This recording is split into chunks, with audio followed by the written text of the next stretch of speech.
हजरत अल्लामा गुलाम रसूल बलियावी साहब किबला की उस फिक्र अंगेज दावत पर लब्बैक कहते हुए हाजिरी की सआदत हासिल कर रहे हैं,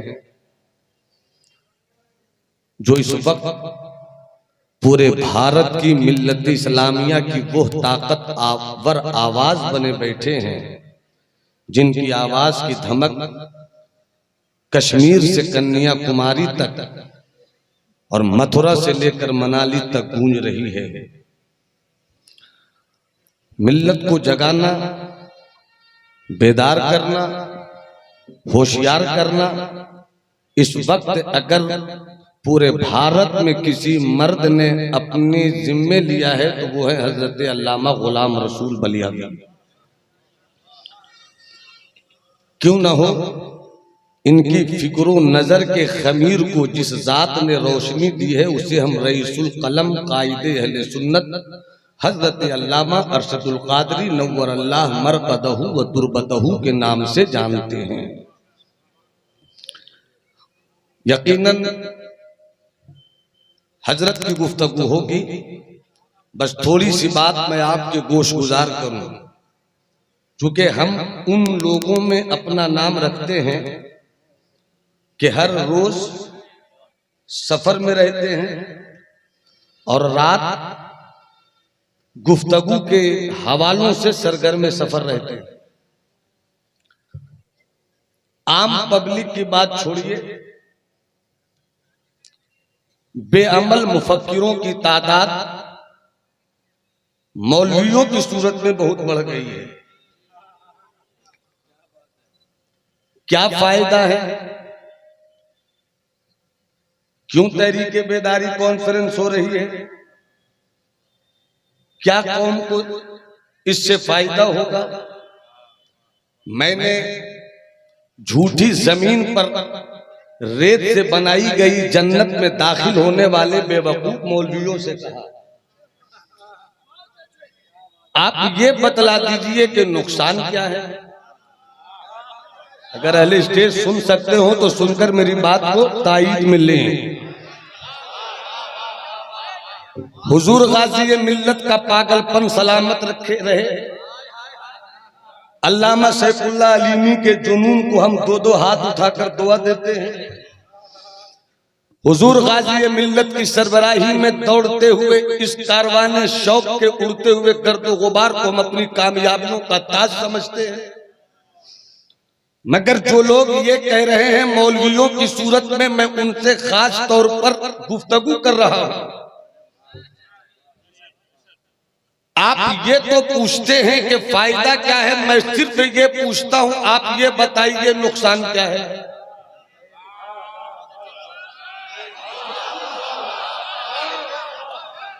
अगर नुकसान नहीं है तो फिर आपको तकलीफ क्या है?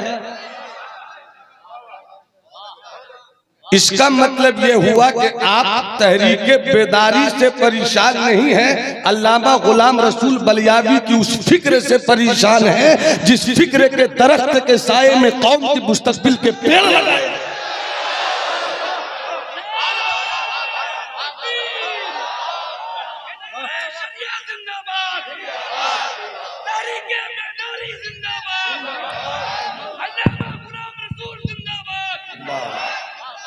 चंद झूठे मुफक्किरों ने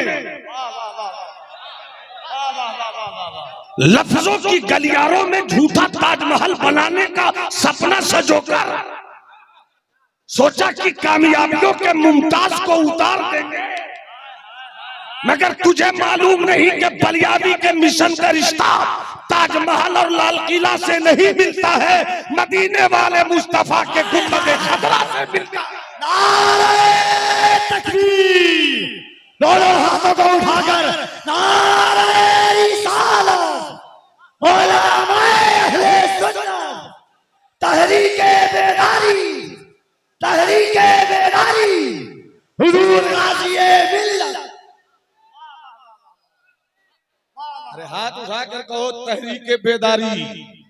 किसी की जुबान चुप नहीं रहे। तुम्हें हजरत मौला अली के उन शहजादों के घर में लोहू का वास्ता, जहां सब्र की चट्टान भी दिखती है और शुक्र का हिमालय भी दिखता है। हाथ उठाकर बोलो तहरीक बेदारी, हाथ उठाकर बोलो तहरीक बेदारी, और जिंदगी से बोलो तहरीक बेदारी। मैंने कहा नुकसान तो नहीं बता सकते, बहुत गुण कर कुछ उंगलियों पर गिने जाने वाले मौलवियों ने कहा बलियावी साहब अपनी सियासत की दुकान चमकाना चाहते हैं। मैंने कहा अगर सियासत की दुकान उनकी चमकती है तो आपके घर के दरवाजे पर बेहूदगी का पहरा क्यों? जितने उलमा है बैठे हुए हैं बताएं मुझको, अगर मेरा कायद हज़रत अल्लामा गुलाम रसूल बलियावी सांसद में रहकर अहले सुन्नत के मिशन का झंडा इस शान के साथ लहरावे के गुम्बद खजरा का झंडा भी दिख जाए और हिंदुस्तान का तिरंगा भी दिख जाए तो परेशानी क्या होती है? अरे खुदा की कसम, जब भी बिहार और झारखंड में कहीं से मुसलमान बेटों के सीनों का निकला हुआ दर्द आवाज बनकर फजाओं में गूंजता है, तब सेने के हाशिए पर एक आवाज आती है, अरे अगर बज़ाहिर तुम लगते हो कि तुम्हारा कोई नहीं है तो घबराओ मत। अभी भी सुबह की नमाज के बाद अपने टेबल पर बैठकर पूरे बिहार और झारखंड और हिंदुस्तान के गरीबों की आवाज सुनने वाला अल्लामा गुलाम रसूल बलियावी मौजूद है, जो वक्त आए तो सांसद को भी हिला देगा और वक्त आए तो मिल्लत के गैर मुसलमानों को जमीन से आसमान बना देगा।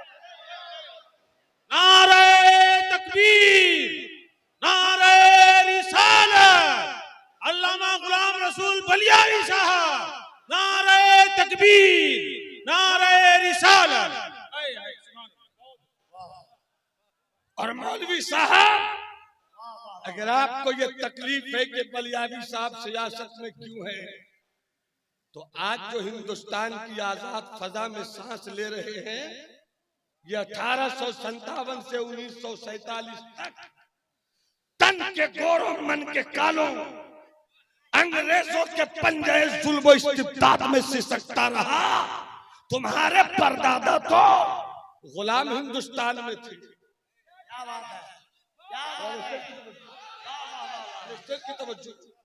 तुम्हारे परनाना तो गुलाम भारत में थे। ये आजादी की जो हवा मिली है ना, ये उन 21,000 उलमा की कुर्बानियों से मिली है जो हिंदुस्तान की आजादी के लिए फांसी के फंदे को चूम लिया। और हजरत हबीबुल्लाह फैजी साहब, कोई ऐसा मुसलमानों का इनकलाब कामयाब नहीं हुआ जिसमें मौलवी न हो।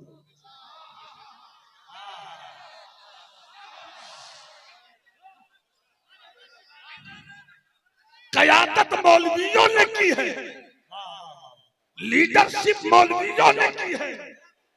अरे वो हम ही हैं जो इस वक्त नौमान की सूरत में हैं, मगर हमारे ही बाप दादा अल्लामा फजल खैराबादी की सूरत में थे। हमारे ही बाप दादा मुफ्ती किफायत अली मुरादाबादी की रूप में थे, जो जेल की आहनी सलाखों में बंद थे। अंग्रेजों ने कहा था किफायत अली मुरादाबादी, कलम बदल दो, फतवा बदल दो, जेल की आहनी सलाखों से निकाल दिए जाओगे। तो मुफ्ती किफायत अली ने कहा था, तुझे मालूम नहीं कि मुस्तफा का गुलाम अपनी जिंदगी की सांसों से उतना ही प्यार करता है जितने दुश्मनों की तलवारों से शहादत का रिश्ता जोड़ने से प्यार करता है। और कहा था मुफ्ती किफायत अली मुरादाबादी ने नबी की नात की सूरत में, नबी की नात की सूरत में अंग्रेजों को जवाब दिया था, तू मुझे जेल की आहनी सलाखों से निकाल कर मेरी आजादी पे पहरे डालना चाहता है, सुन, कोई गुल बाकी रहेगा, कोई गुल बाकी रहेगा, नई चमन रह जाएगा, पर रसूलुल्लाह का दीन हसन।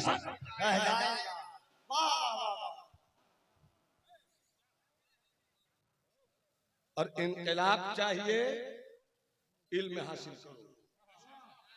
जहालत कभी इनकलाब नहीं लाती, इनकलाब इल्म से आता है।